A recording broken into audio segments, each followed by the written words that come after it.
Have you ever wondered if the person who pulled away, abruptly, silently, without explanation, ever realized what they did to you?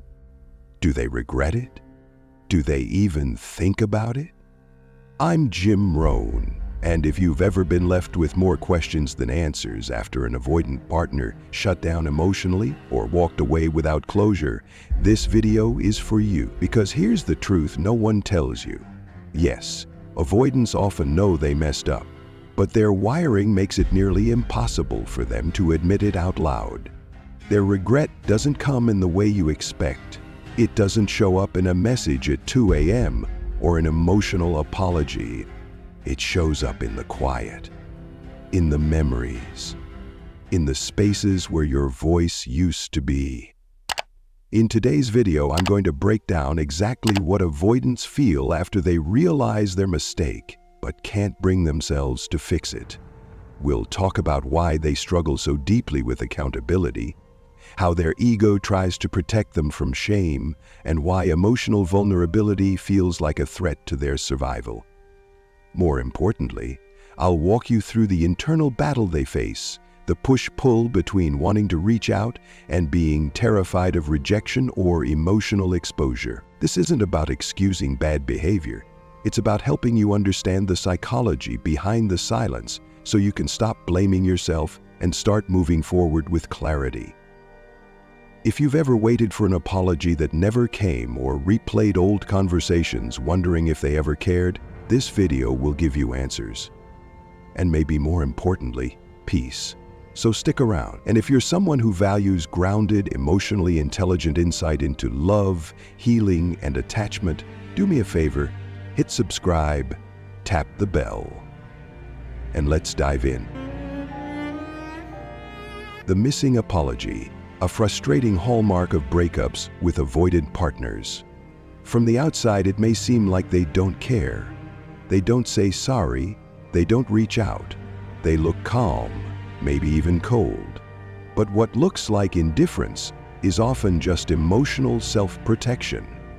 See, avoidantly attached people are wired to fear vulnerability. They grew up learning, consciously or not, that closeness is risky, that emotional dependence leads to hurt, and that being vulnerable means losing control. So their nervous system is trained to keep things safe, which usually means keep them distant. Now, taking accountability, that's the opposite of safe. It requires them to step out from behind their emotional defenses and say, yes, I hurt you. Yes, I disappeared. Yes, I failed to show up. But to them, saying that feels like stepping into fire.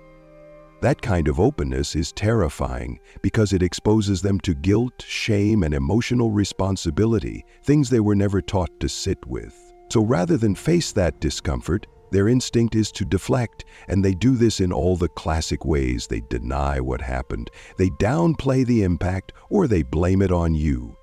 Not to be cruel, but because that's the only way they know how to stay in control of their emotional world. Maybe you've heard this before. You're too sensitive.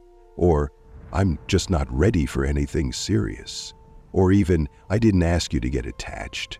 These aren't just excuses, they're shields. They let the avoidant partner push away guilt without actually processing the emotional weight of their actions. It's a coping strategy, not a character flaw, but it's a strategy that leaves the other person in the relationship carrying all the emotional weight. Let me paint a real-life picture. You spend weeks growing close to someone.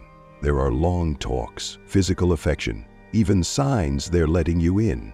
Then, maybe after a particularly vulnerable moment where you express your feelings, they pull back. They stop texting. They say they need space.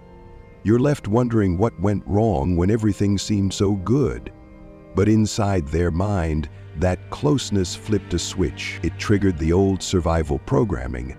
This is dangerous. I'm losing control. I need to protect myself.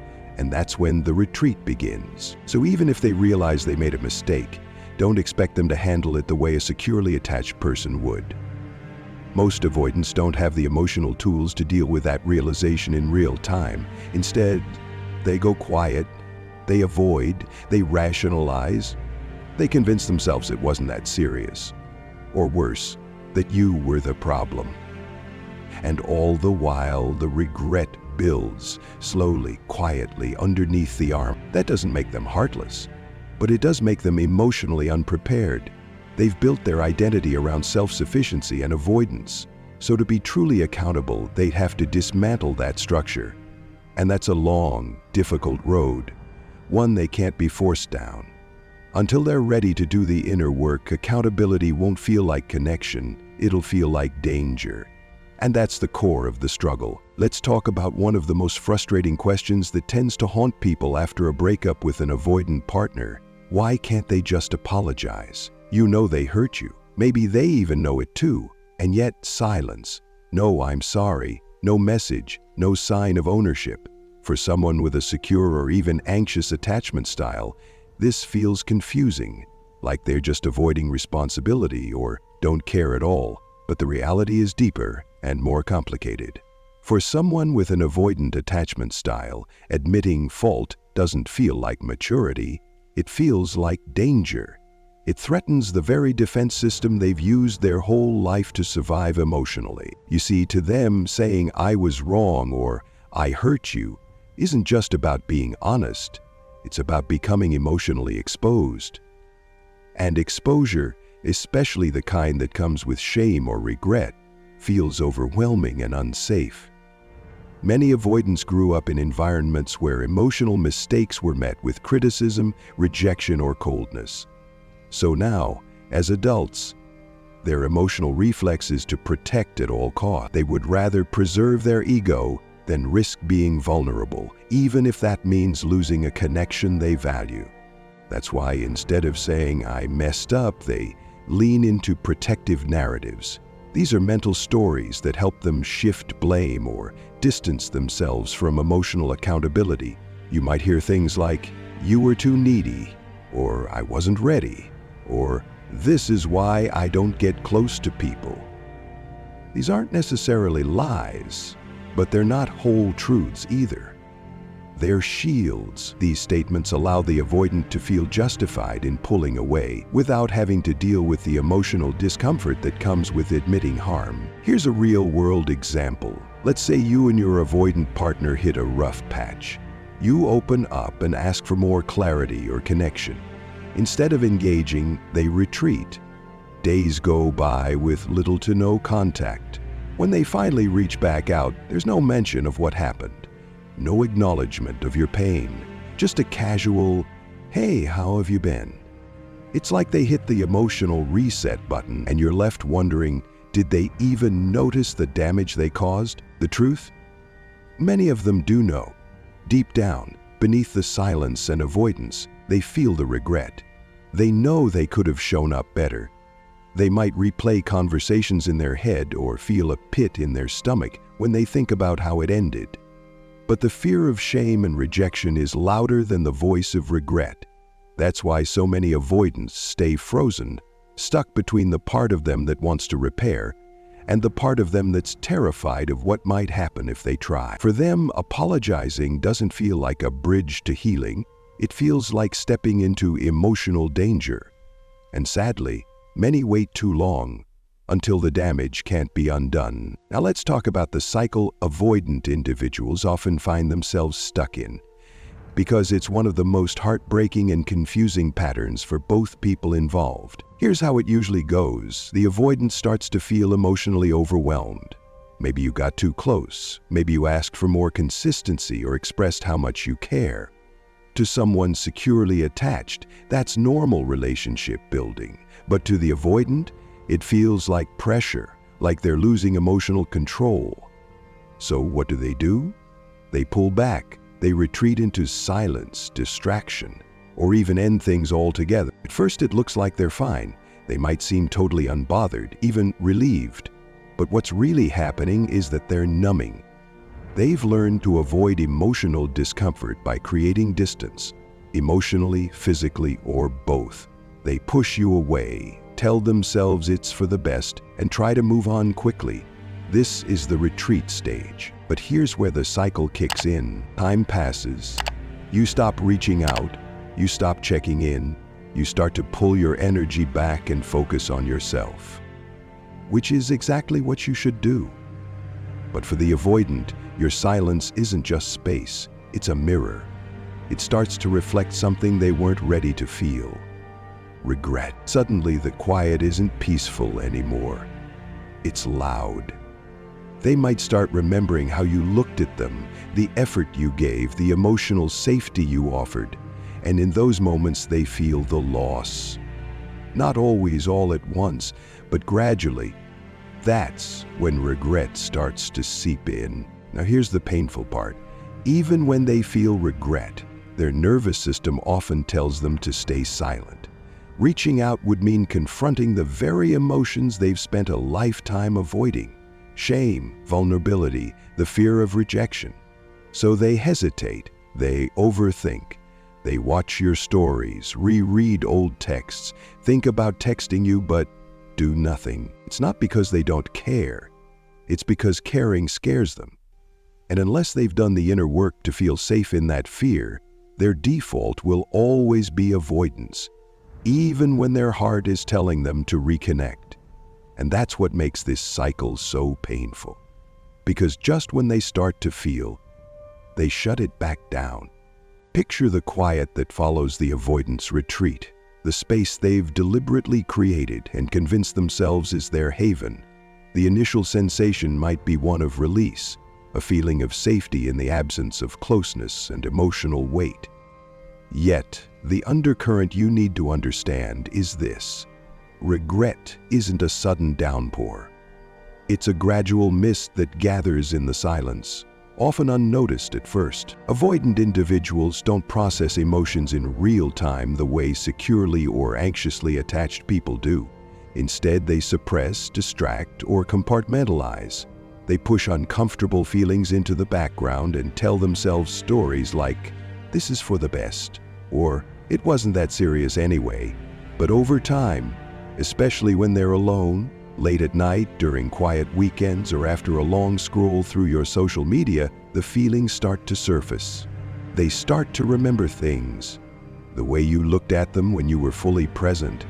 The way you showed up for them when they were emotionally distant. The comfort and safety you offered that they didn't know how to accept at the time. These memories hit differently when you're no longer there.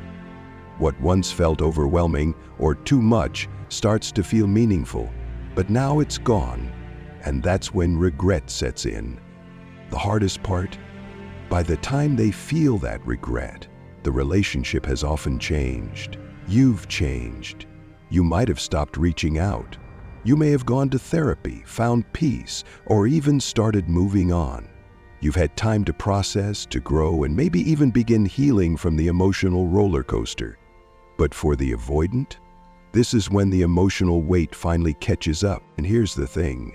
Regret doesn't always motivate them to take action. In fact, many avoidants still won't reach out, even when they miss you. Why? Because reaching out means confronting the very thing they've avoided all along: emotional responsibility. Saying, "I was wrong," or "I miss you," would mean dropping their emotional armor. And without the tools to process vulnerability, they often stay stuck, watching from a distance, replaying old memories, wondering what if, but doing nothing about it. So if you've ever felt like they only realized what they had after you were gone, you're probably right. But it's also not your job to wait for their regret to turn into action. That part is on them. And healing, that part is yours. Now the avoidant faces regret. This is when things turn undeniably painful for them and you. When they start to feel the weight of what they've lost, an inner war begins. On one side, there's the part of them that truly cares, the part that remembers your kindness, your effort, and the emotional safety you offered. That part wants to reach out. It wants to say, "I'm sorry, I see it now, I know I hurt you." But on the other side, there's the ego. And the ego doesn't whisper, it screams. The ego says, "Don't do it, you'll look weak. What if they've moved on? What if they don't respond? What if you get rejected?" It pulls up all the fear-based stories they've relied on their entire life to stay emotionally safe. The ego wants control. It wants distance. It wants to avoid shame at all costs. And so, the avoidant listens, because that's what they've always done. Even if their heart is aching, even if they're filled with regret, they stay silent, and silence becomes their protection. Not because they don't feel, but because feeling scares them. They might check your social media, reread your old texts, think about you in the quiet, but when it comes time to actually say something, they freeze. Here's a real-life example. Maybe they open your Instagram story 5 minutes after you post it, or they like an old photo, or they ask a mutual friend how you're doing. But still, no direct message, no call, no apology. That's the inner conflict playing out in real time. A heart that wants to connect, and a mind terrified of what might happen if they try. So they stay stuck, frozen, longing for closeness but too afraid of vulnerability to reach for it. And that's the real tragedy. Not that they don't care, but that they don't yet feel safe enough to show it. So, what does real change look like for someone with an avoidant attachment style? It doesn't happen through guilt. It doesn't happen just because they miss you or feel regret. Real change only begins when they develop self-awareness and emotional safety. That means they have to start seeing that their fear of closeness isn't protecting them, it's actually keeping them from the connection they deeply want. And that realization? It usually doesn't come easy. For the avoidant, healing starts when they stop seeing vulnerability as a threat, when they stop believing that saying "I was wrong" makes them weak. The truth is, vulnerability is the bridge to intimacy. It's how we build trust, repair hurt, and show up fully in relationships. But for someone who's spent years avoiding emotion, that bridge feels shaky and dangerous. Learning to walk across it takes time, intention, and often professional help. Let me give you a real-world example. I once coached someone who was ghosted by an avoidant ex for months. Out of the blue, that ex reached out, not to reconnect, but to say, "I didn't know how to handle closeness. I see now that I was scared and I hurt you because I couldn't face myself." It didn't fix everything, it didn't bring the relationship back, but it was a moment of real ownership, because it came from insight, not impulse. Sadly, many avoidants only reach this point after the relationship has ended, when the person they pushed away has already healed or moved on. That's often when the emotional cost of their behavior finally becomes clear. But if they can do the work, if they can sit with the discomfort instead of running from it, that's when true growth begins. And maybe, just maybe, they learn how to stay next time. Let's bring everything we've explored to a close with some truth and clarity. Throughout this video, we've unpacked the emotional world of the avoidantly attached person, not to excuse their behavior, but to understand it. We talked about why avoidants pull away when things get close, why accountability feels threatening, and how regret often shows up long after the damage is done. We explored the inner conflict between their ego's need for protection and their heart's quiet awareness of what they've lost. And most importantly, we talked about what real change looks like, not surface-level apologies or temporary reconnects, but deep emotional work rooted in vulnerability, self-awareness, and a willingness to show up differently. If you're someone who's been on the receiving end of an avoidant collapse, I want you to hear this again. It was never your job to fix them. Your worth has never been defined by someone else's fear of intimacy. Their silence is not your failure. You showed up. You tried. And if they couldn't meet you there, that says more about their emotional capacity than your value. Healing from this dynamic starts with truth. It starts with choosing yourself, even when they won't choose you. It starts with recognizing that real connection can only be built when both people are emotionally available and emotionally accountable. Thank you for being here and for choosing emotional clarity over confusion. If this video brought you insight, validation, or even just a little peace, I hope you'll subscribe to the channel. I release weekly videos that help you navigate attachment, relationships, and healing in a grounded, emotionally intelligent way. And I'd love to hear from you. Drop a comment below and let me know, Have you experienced this cycle with an avoidant partner? What helped you move forward? Your voice matters. Your healing matters. And I'm really glad you're here. Until next time, take care of your heart. You deserve that and more.